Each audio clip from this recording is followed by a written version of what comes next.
Breath framework. B, begin where you are. R, reclaim your power. E, excavate your core values. A, allow, not control. T, through, not around. And H, healing. The breath framework, a way of life.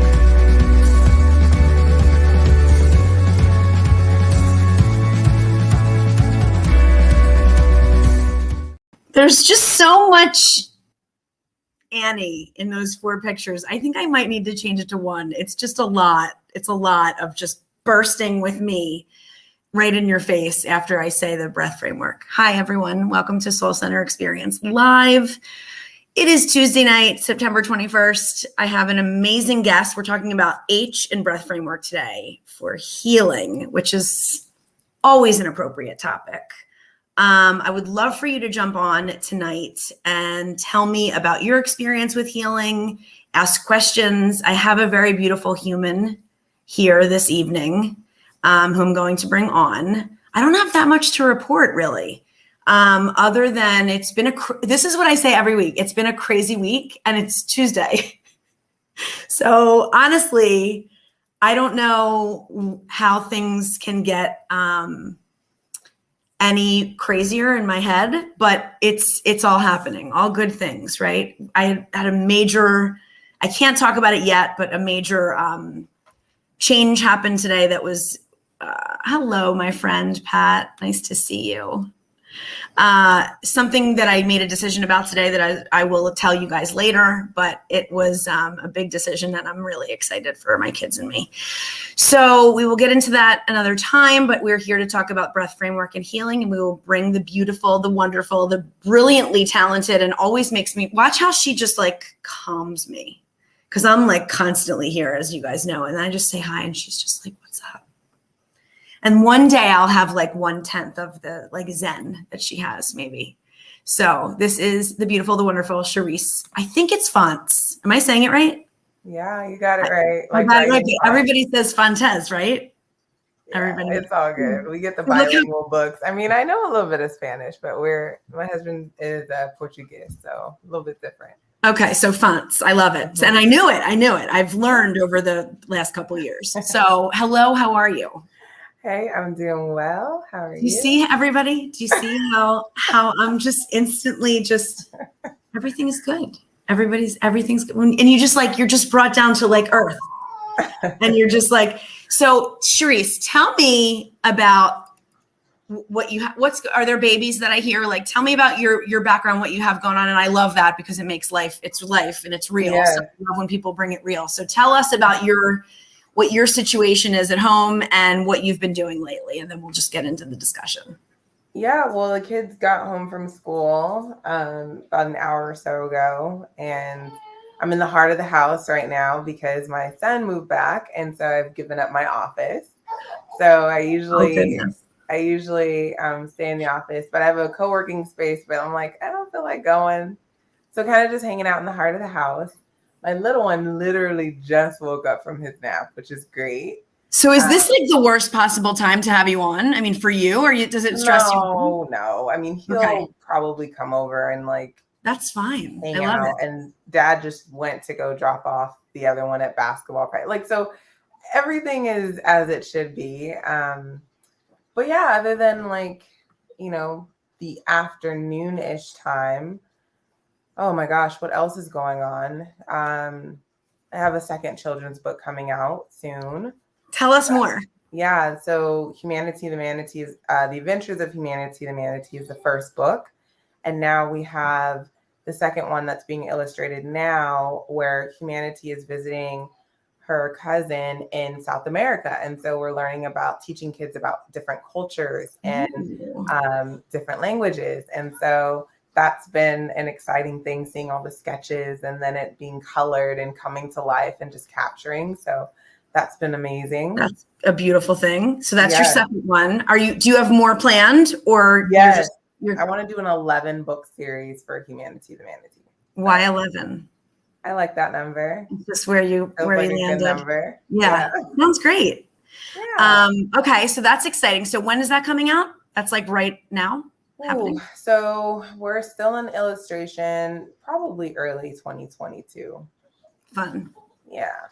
Yeah. And how do people find this? How do people find your 1 out of 11 book series so far if they want to look it up and find out more for their kids? Yeah, humanitypower.org. Since we last spoke, Humanity Power became an official nonprofit, officially not tax deductible. So that's a good thing. Nice. Anyone that wants to support some positivity. So yeah, humanitypower.org. And then if you click on education, scroll down, you'll see Humanity's picture, the manatee, and you can go to, your kids can write to Humanity, the manatee. Oh, I think I'm going to have Evie do that. She will love that. Yeah. She will definitely do that. Yeah. So she loves that stuff. So, I mean, not that Sammy doesn't love animals, but he's like in that tween, like, you know, he barely like wants to say hello to me, let alone. Who do we have here? Let's see. This is baby Mikey. Can you say hi? Hi, baby Mikey. Hi. Hi. Hang out with Mama. Hi, sweet face. Hang out with Mama until Daddy comes back. Yeah. Kinda. No, not really. He's still waking up. This was always the hardest time for me as a mom, as far as like the time. You're in California, right? Yeah. 4:30. That was like, you know, they say the witching hour. That was like the worst. I mean, the kids were they just at that point of the day, I was like, pooh, and they just were never happy. But you're just, you know, you're Zen mom. So no. Well, sometimes I'm Zen mama. Sometimes we can't always be Zen mama, right? Sometimes I need to take a walk, mama. And So tell me about what else you are doing in your life, because I want to bring healing and the adventures of healing that we've both had into this, because I think we can do that. But tell me a little bit about you first. Yeah, so it's really important that people know that I'm human, and it's like that's where I operate from, is my humanness, and I do my best to stay within a high vibration. So usually if I'm not seen. So I'm usually like working on myself if something is off. But I run 2 companies. One is a culture consulting company that helps create healthy and inclusive workplace cultures for growing companies. So we focus on values and onboarding and retention and all of the touch points that center around the humans in the workplace. And then our focus is really bringing humanity into the workplace, you know, because that transcends into the home space. And with everything being so virtual or even non-virtual, we tend to take things back in exchange. And so the healthier we can make workplaces, the healthier we can make home spaces and communities and so on and so forth. So I do that work. And then I run a nonprofit, Humanity Power. So it's focused on ending the isms that are harming our humanity. So ableism, ageism, classism, colorism, sexism, racism, and educating from, again, that high vibrational place. Because if we're to solve something that's low vibrational, so negative and doesn't really give us the best feelings, we need to adjust that energy, that frequency, and raise our vibrations to be able to solve that. So those are those are both amazing. So question for you. Yeah. How did you get to this high vibration place? Like, is that something that just comes over you one day, or is this like a process? How did that work? Yeah, no, you come into, well, I will say from my experience, you come into this space from being in a very low vibrational place. And so for me, I have always experienced different waves of my life that are difficult and that require healing. And I feel like each time that I've healed, I've somehow leveled up in my humanness and have been able to create the space that allows for even more healing and light to come in. And so the things that were holding me down or bringing me down are no longer affecting me in this moment. So whereas, like, let's say, you know, something goes off schedule and I would back then be very frustrated. Now I'm just like, everything in aligned timing. And I don't allow it to phase me. But to get to this point, there definitely has been some very dark and deep times in my life that like the thing is the valleys that I've gone through, you know, those peaks and valleys. And so I would say to get here, you definitely have to go through a few things. Yeah, I'm with you. I mean, I'm on a total, wait, hold on one second. Hi, Jonathan. I have to say hi to you, and I have to tell you one quick thing. I saw your name the other day, and I swear I said to myself, where has he been? Does he not like me anymore? He never says hi. He never pops on the show. And then boom, in comes Jonathan. So good to see you. Thanks for showing up. Hi, Ian. Great to see you as always. Love you back. Mikey is doing great over there. He's he's chilling. Yeah, he just got picked up by dad. So he's a happy boy. He's even happier. Your kitchen looks beautiful, by the way. I might like from one mom to another. Like, I love your range. Is that weird to say to someone? No, admire. Thank you. It gets a lot of action. Let me tell you. I mean, seriously, like these are the things when you're 42, almost 43 in a month that you go, ooh, hold on, move over. Let me see what that. Is that a Le Creuset? You know, and you look at that stuff. Whereas like 5 years ago, I was like, I had no idea. Look at that fridge, like everything's stainless. I'm just very excited about your kitchen. So I just got this like weird channeling thing that came down the message to me about like your kitchen. All right, this is going to sound crazy. I'm doing this live, but your kitchen is like me in this like beautiful healing. Oh, bear with me. So I'm moving. Okay. Like I'm looking for a new place. I don't like where I live and it doesn't make me happy. It's not like it actually affects my quality of life because I'm not crazy about it. Right. Like it just doesn't. So I found a new place to live finally. Yeah. And it's exactly what I want. And I always look at, there's something about the kitchen that I look at, the fixtures and the parts of the kitchen. And so I'm looking at yours and I'm seeing myself, like my reflection of like this healing journey that I've gone through from my kitchen to your kitchen. I know this sounds outrageously crazy, but I'm really feeling it. Like I'm sitting in your kitchen with you and I'm like, I'm that range now. Yeah. I mean, this is what ultimately attracted us to this. And I mean, this space, we wanted something like this. And I love what you're saying because I've been in places where I'm like, okay, I don't like this kitchen. Right. And it usually correlated with where I was in life. Yes, that's what I'm saying. You were like, exactly. So you're not crazy. It definitely. And then anytime I would see a kitchen that was like, there's lots of light and just, I was like, okay, this is where I feel whole, or I feel this space resonates with me. And, you know, look, I don't mean to sound ungrateful.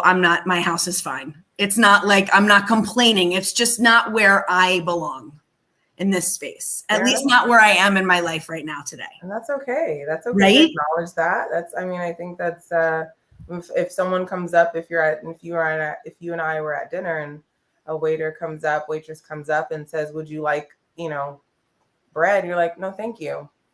It's not for me right now. Not for me right now. It's just, you can acknowledge that. You are okay to acknowledge that. Yes. It's like you're ungrateful. So what I'm saying in the ultimate message to you is like, I want to be in your kitchen. I love the space that you're in. I mean, it's like with the yellow Le Creuset. So now we've tied it all in. We haven't planned any of this. We've tied this all in together. But I love how you talked about how basically in so many words, but much more eloquently than I say it, you couldn't feel high if you didn't have the lows. And I was in this healing. I actually was in this self-love healing course today, or session. And I was talking about how I got to where I am. And had I made a couple different decisions, I would be in a different place. And sometimes I look at that as like, should I have made those decisions and be in a different place? But then I need to understand I'm exactly living in my purpose right now. Right. And without that one major decision right there, I couldn't be here. So I had to go through these last, especially 7 years of these like trials and tribulations in order to get to this place. And believe me, I'm far from healed, but I'm in a whole and fulfilled and passion, purpose-driven space that I've never been in before. You bring up the number 7, which is completion. That's actually a really big significance to a journey. Like we carry 7 generations with us of whatever it is. So you've had, 7 generations back of procrastinators, not you, not me, but 7 generations of that. There has to be this journey of that, and completion. 7 is that number of completion. So I find it really interesting that you are not only recognizing that, but then you are also physically desiring to move your physical body. Yes. And it just was 7 years in June. And that, 7 is a very significant number in regards to any kind of life change or generational transition. Very interesting. Isn't that funny how that stuff happens? Like it just popped in, and I didn't know that you would say that. And it's just like, I don't, well, because I could have known that 7 was something like, you may have said that to me before, but I didn't know that. And I do find that very interesting. Did you think that things happened to you in 7s in your life? Is that true? Like, does that resonate? I don't know if I would say in 7s. I think that there is definitely sequence to certain things. Like I mentioned, the generational, the 7 years of generational that we carry with us. I think that's universal. But things happen to me in 11s mostly. Yeah. And that's usually transitions when I'm going through something. I'll start to see a lot of that pop up in my life. One of the jobs that I thought I would be at forever, I got laid off on 11/11/11, and that trajectory me, that put me on a trajectory to like where I am now. It's a huge thing. So back to our original theme, had that not happened, we couldn't be exactly where you are, and you're definitely supposed to be exactly where you are. Question came in, Ashim, who always asks good questions. Hi, healing is a continuous process, no? What are your thoughts, Charisse? I think it depends. So we take the concept of healing, let's say a wound. So let's say there's a cut, and in order for it to heal, there are a series of things that must happen. You must rest that arm. You must clean that arm. You must bandage that arm. You must give it enough air. You must not overexert it. You re-injure it. All of that stuff. And the healing process for our natural bodies hurt. That's how you know it's healing. It starts to hurt. You start maybe get warm spot. Things like that. And so you go through that whole process. And then if you do it correctly, eventually what happens is you're just left with a scar. And you can touch that scar, you can bang up against something, and that scar never really hurts because it's fully healed. I think that is the same truth for us and certain things that have been that we've gone through in our lives. The difference is especially here in America, we are very impatient with process. And so we might say, oh, it's no longer hurting or no longer bleeding. So it's healing. I'm good to go. I'm going to stop my regimen. And then you take a fall, and all of a sudden you find out that it reopens. Heal. Right. So we translate that into certain things that have happened to us. I do believe that healing at some point you are fully healed. I do also think that there are a lot of us that think we're healed and aren't actually healed. And the wound, something will happen and it will gape right open. And I think there's different dimensions of that healing. And to think of it in a one-dimensional side is probably not the most, won't do us the most justice. But if we look at it in the multi-dimensional area of I've healed from this. Now, if the same thing happens to me again, guess what happens? The cut goes a little bit deeper. So it's already had a place to run its course. So now I need to go into deeper healing. But I think after you've actually healed and fully healed, which I think is a good conversation to have, is how do you know when you've healed? Yeah. I think that is when you move on to the next thing. So that's I don't know if I feel like, I don't know if I 100% agree with that you can be healed. Like, I think that it's like I'm in a constant stage of healing. Like if I ever stop, maybe it's evolving is what I'm thinking. If I ever stop really evolving and working on myself, that's when I'll be dead. But like, if I don't think that I'm going to get to this healed place and everything is going to fall into place. And it's going to be like, as we live, we continue to go through things and continue to heal if we work on ourselves. Right. So it's like, to me, it is a continuous process. Are we talking about healing on a specific thing or a continuum? Because then if it's a continuum, of course, we're going to continue to heal. But if it's a specific thing, then that a specific, I see what you're saying. Yeah, that thing is either not healed or it is healed. We have a comment. Healing is part of our growth and self-development. Life is a journey with the total package, good and not so good. I agree with that. But not everybody works on their to help their work on their wounds and to help heal them, because like you said, to your point, people think that they're healed or they don't. I had somebody say to me the other day, look, I don't want to get healed. I don't want to be healed. And I thought to myself, wow, you're really missing out. Like, you're really missing out on life, love, experience. To just be no to healing, that's, to me, is just very closed-minded and fearful. And I felt compassion. I was like, that's a shame that you feel like that. But he was like, I'm good. I don't want to be healed. And I was like, you need to be healed. I mean, that was the first thing that came to my mind. You definitely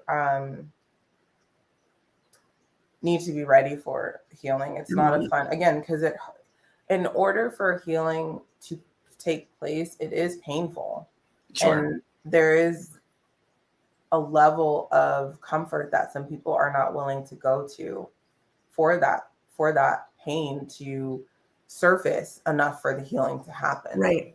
When you do start healing, to your point exactly, when you do start this process, things do come to the surface that weren't in the surface before, and it's a painful thing. And you're like I remember, people that start therapy, they're like, man, it's like digging up all my old stuff, and it's like, but that's not healed, so you need to. Right. But then it all surfaces, and you sometimes you feel like shit in the beginning of like starting therapy or healing or coaching. Yeah. You kind of just you're like, this doesn't make me feel better. No. And that's when a lot of people quit. That's the shame of it. Between a haircut phase, got to keep going. You got to keep going. Can we live, Charisse, with different wounds in fractional versions of ourselves, or are wounds different layers? Can we live with different fractional versions of ourselves, or our wounds different layers?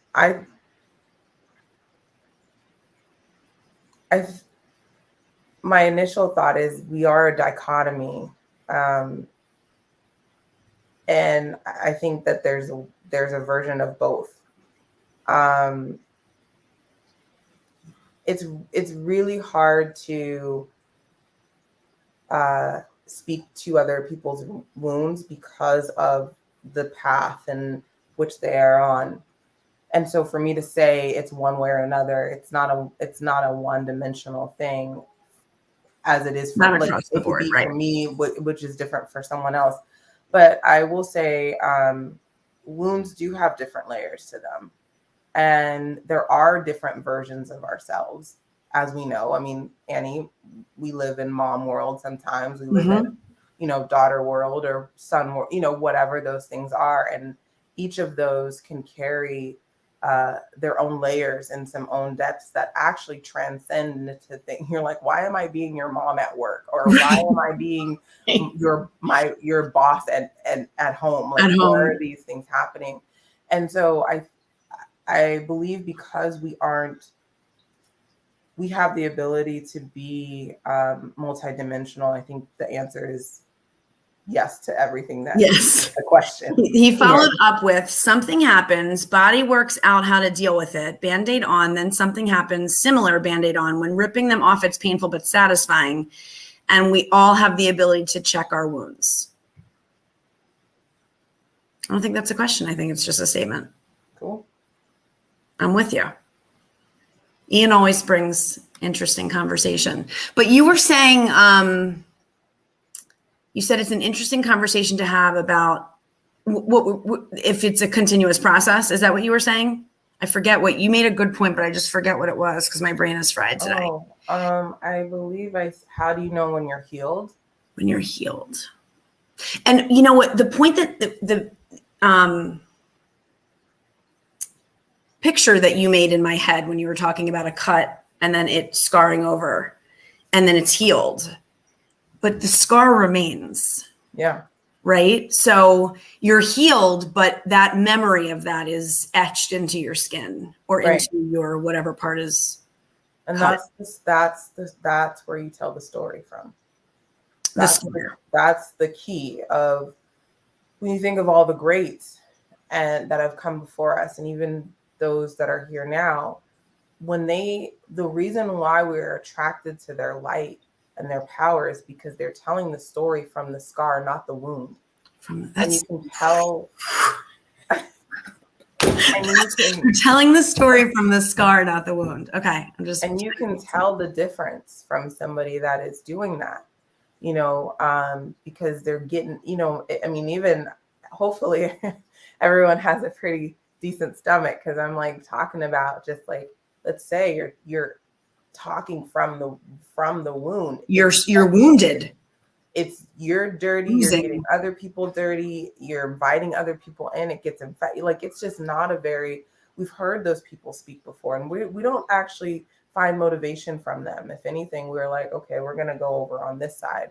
But if you listen to people that have spoken from the story of the scar, they speak of it from this place that is empowering, that is insightful, that is compassionate. And it's not dirtying everyone around you. It doesn't do that. That's how you can tell when things are healed.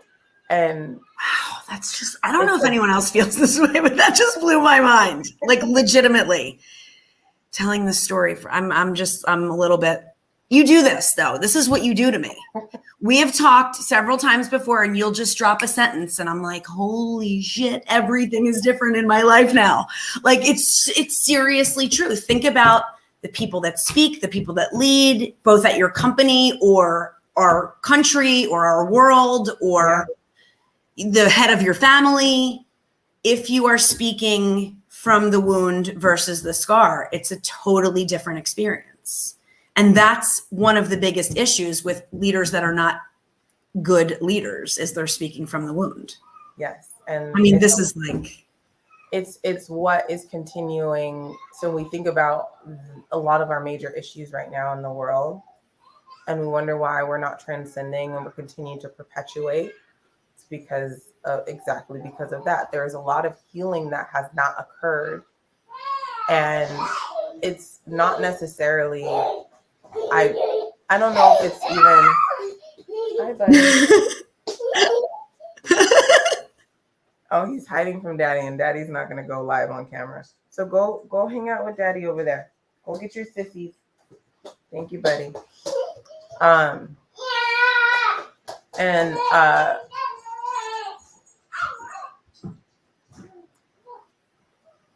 We wonder why we're still dealing with antiquated issues and problems, and why we're not transcending, even though a lot of us, our higher consciousness wants to go there. And it's I also think that because hurt people. Yes. And it's almost like there's venom being spewed if you're not able to, because then what happens, so if you think, again, going back to the wound, yes, it started off as a cut, and let's say it doesn't heal. Guess what happens? That starts to spread, can become an infection, reopen down to the bone. Once it goes down to your bone, your frame, it becomes a lot of you. Yeah. And so while it started off as something very simple, very treatable, if it gets down to the bone, you might need to, you might need some major like deep surgery dive. on that Yeah. healing. And it's possible. We've seen people that have overcome and gone through it. But why go through all that pain if you could just deal with the healing right then and there? Because what you'll find is anyone that you interact with, if you try and get into a relationship, you'll infect them. Mm-hmm. And then, I remember for a long time when I wasn't healed from a lot of stuff, my kids suffered from it. My relationship suffered from it. I was not the person you see here. Like, I'm like, you don't want to know that Charisse. Like, that Charisse was under construction in a major way. Mm-hmm. And there are still things that I am healing from, but I know I know most of them. I'm pretty sure there are some that I don't know about, but the ones that I do know about, I'm on it. And I know exactly where to go for that type of healing for myself, because it's nothing that I don't play with that, because I don't ever want anyone else to.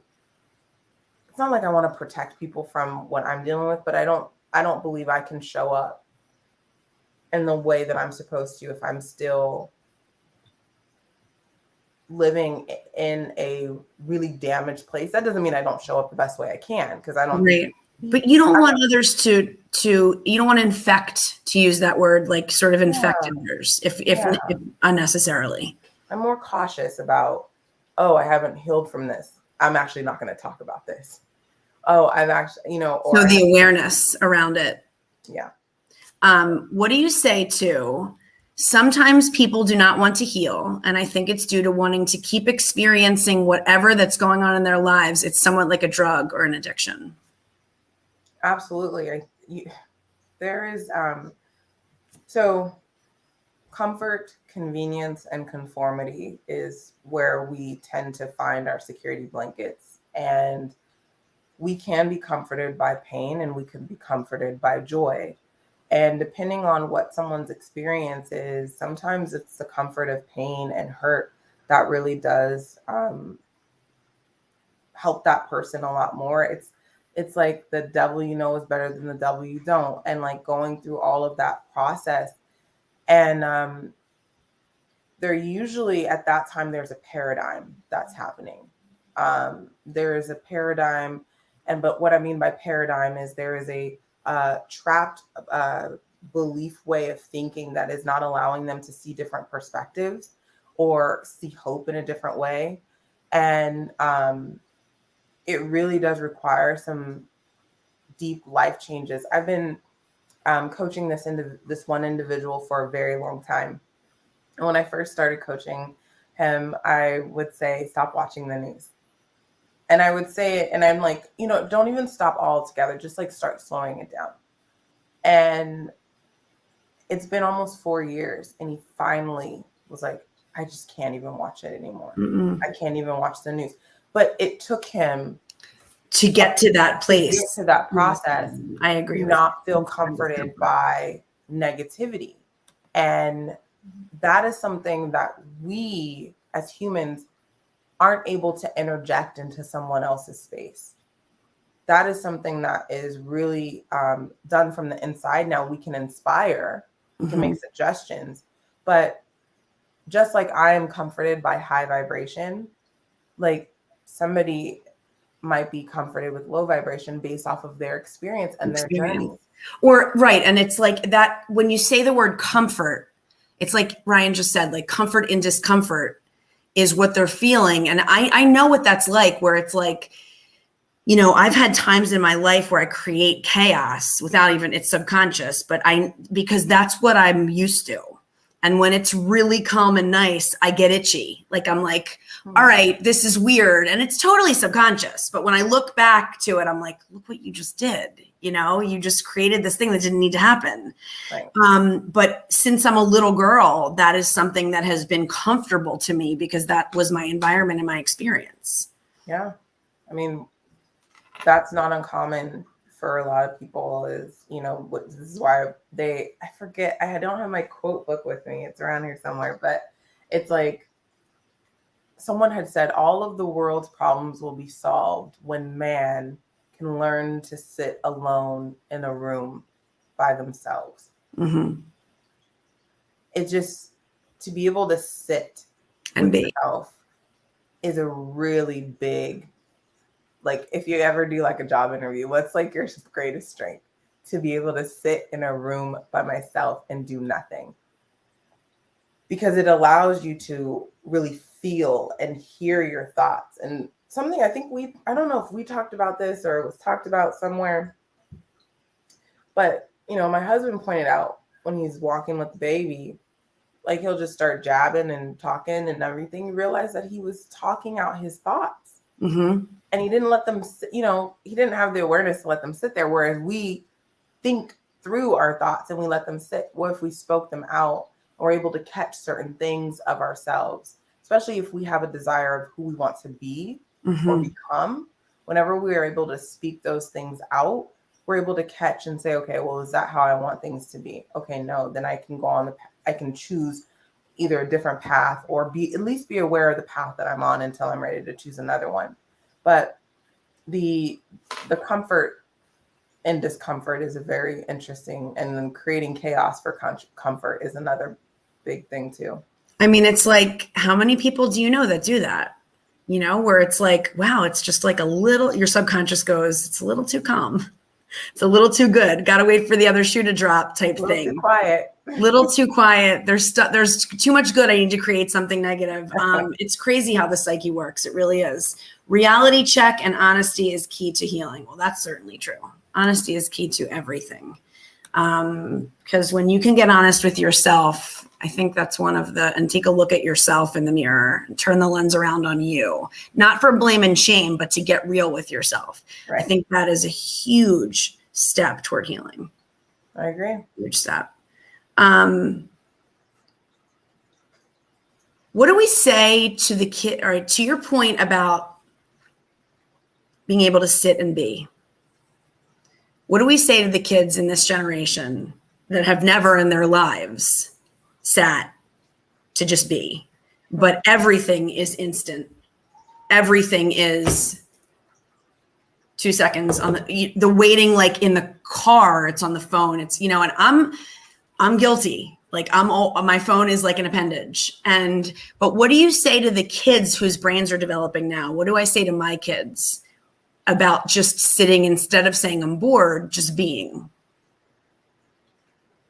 Well, I'm starting to sense that they're sensing that there's another alternative to just being in front of a screen or having other things going on, because they're being exposed to a lot of stuff fairly early. For example, at my kid's high school, a freshman overdosed like within the first couple weeks of school, and they were exposed to some of that stuff. Right. We would have not seen that early, probably. So they're starting to become more aware of certain things. One thing that I've done with my kids, even very early on, is I've taught them the art of breathing. I mean, they're already great breathers, but then, taking a moment. So we have like a little meditation area that they can go to. And even the baby, I wonder if he was around, I'd demonstrate, but like when I tell him to breathe in through his nose and out through his mouth, and like he'll practice that.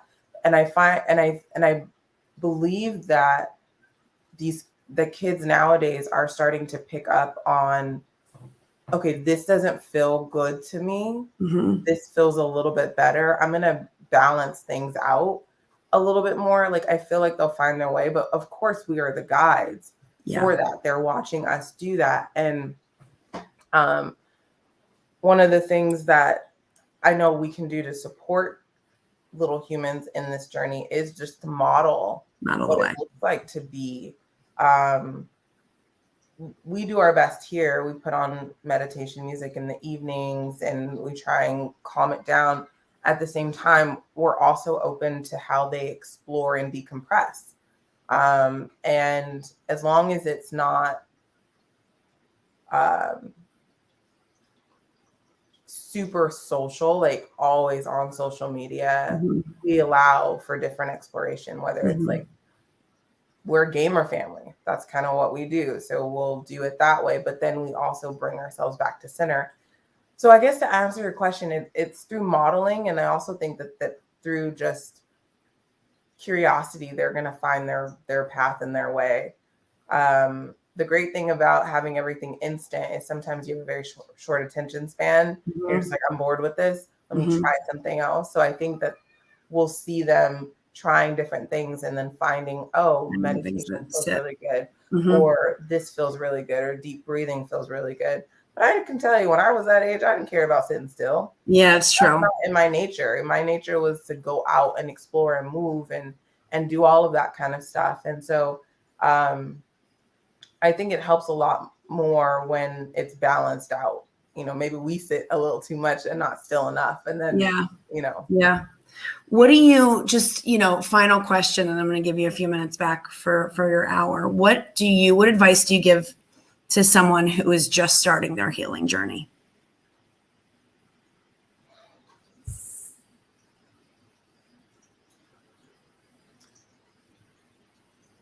Take it one step at a time. There might be multiple things that you are experiencing hurt or harm in. And if you can take it just one step at a time, a little progress each and every day, that's a good place to start. If you have a vision or an envisioning of what your life could be without this hurt or this baggage or this wound, envision that the best way that you can. And while you are on your healing journey, eliminate any negative thing. And that might seem like a big feat to ask, but if you are going through a detox, you aren't eating French fries. You are eliminating all of the things that are not serving your body. And so I would highly recommend, that is probably the key. Get away from as much toxicity as you can. That means turning off the news, removing certain social feeds from your phone, removing notifications, rethinking, going out in nature more, finding positive people. Just stay away from as much negativity as possible, because that stuff is dirty to an open wound. And you will be bring it all back in, trying to clean it. And so I would say those are the three things: is, start small. Don't try and take on everything at once. Have a vision of, what does it look like? What does it feel like? What does it sound like when I am healed? How do I speak? When I am no longer feeling this way, how do I speak? How am I spoken to? Go through all of that envisioning, and then remove as much negativity from your life as possible. And you can always bring it back. You can always bring the news back. You can always bring the social feeds back, but allow yourself some space to actually heal. And I will say the way that you know that you are healed is when you talk about whatever it is that you are healing from in this moment, and those feelings come up, and whether it's anxiety or anger or frustration, or you start to get sweaty, or your stomach doesn't feel right. And then when you talk about it again and you don't have any of those feelings, and you can speak from a space of deep awareness and compassion for yourself, that have gone, and admiration for what you've been through, you've healed. And you can just tell the difference. You can feel the difference.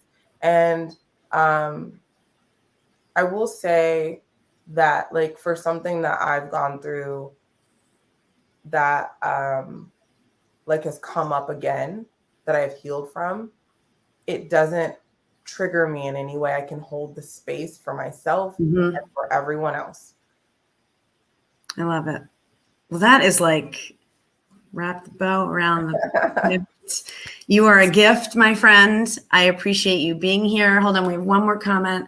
I'm creating shadows for me by allowing voice to be open, which in turn creates resentment from the person I love, when all I'm seeking is a win-win to see the other have awareness and take off filters to create a better life.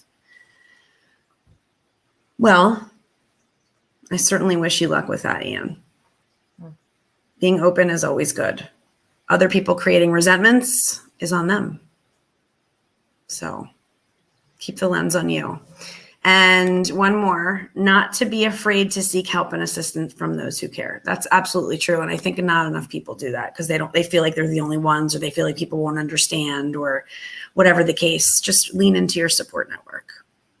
So thank you for discussing healing tonight, my friend. It was great to see you. Likewise. And I will put this little thingy back on with my pictures, and that'll be that for the night. All right, so peace, everybody. Good night.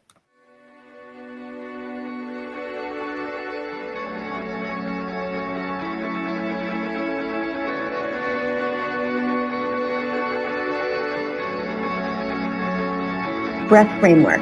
B, begin where you are. R, reclaim your power. E, excavate your core values. A, allow, not control. T, through, not around. And H, healing. The breath framework, a way of life.